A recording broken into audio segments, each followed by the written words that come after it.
Hey y'all, Jeff Sawyer here. Today we're going to be going through what are zero downtime deployments and why they're important in the terms of a modern internet scale application or a born on the cloud application. So zero downtime deployments are basically the golden de facto standard for really anyone that has a internet scale application. So let's go through what it is, and then we'll go through how you can actually do this in Cloud Foundry. So basically what it is deploying an application to the internet, a new version of your app, and not taking any outage on your application. Outage on your application means no traffic to your site, which will usually result in decreased transactions and hopefully money that you're making on your website as well. So you don't want that. No one wants that. So there are some fun little tricks you can do with Cloud Foundry that will allow you to do deployments to Cloud Foundry without doing any downtime. So let's go through that and what that would look like.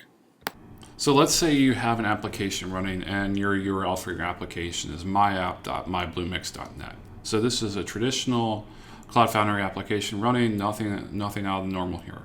So let's say you want to deploy a new version of your application, but you don't want to take down your application. This is what we were talking about, a zero downtime deploy. Sometimes it goes by the name of blue-green deploys, red-black deploys, but they're all the same thing. We'll just use the term zero downtime for today. So basically what you would do next is deploy a new version of your app. So your new version of your app would be deployed to something called like myapp-temp, the domain for your application, where you could give it the timestamp of your build or a git commit ID. In the previous team I worked on, we would name them with the git commit ID so we could trace back which version of the application was mapped to what version of the code. So here on the right, you'll see the production app that we have running, currently taking traffic. Then at the bottom, something called the green app, the new version of the application. So at this point, there's an optional step, but I don't think it's optional at all. So what you should do at this point is do some smoke testing and some basic testing to make sure the green version of your app is working as you think, and there wasn't any regressions with Git merges or anything like that. So you want to do some automated smoke testing against this green version of the application. So if everything's happy there, you'd want to have everything still pointed to your production database and any production API keys you're using as well. So next we want to map the production route to the new version of the application.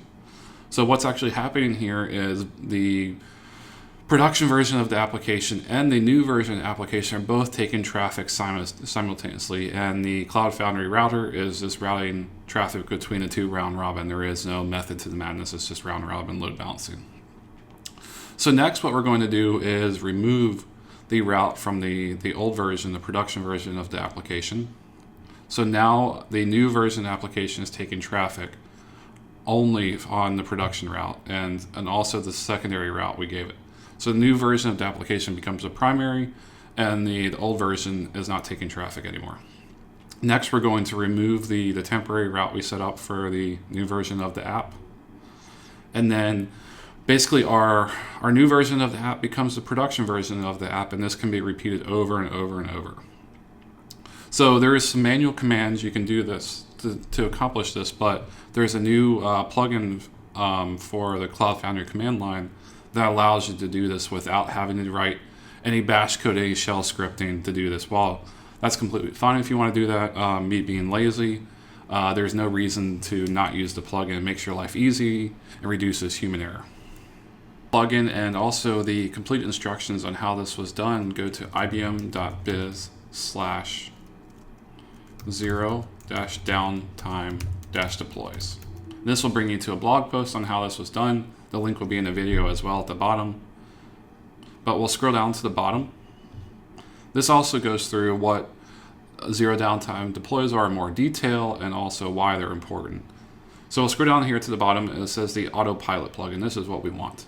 So there's a couple dependencies that you have to have. You have to have Golang installed and a current version of the Cloud Foundry CLI as well. Here in the blog post, there is instructions on how to do this. But basically, just click this link that says the plugin. And this is the plugin that we want.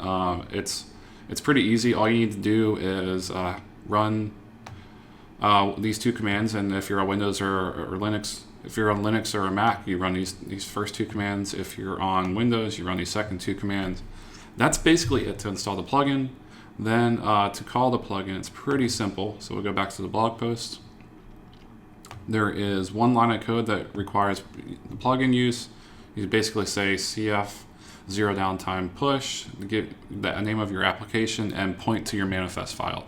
The only caveats with this is you have to have a manifest.yaml, and there has to be a running application to deploy to. But yeah, that's basically it. Thanks so much for watching.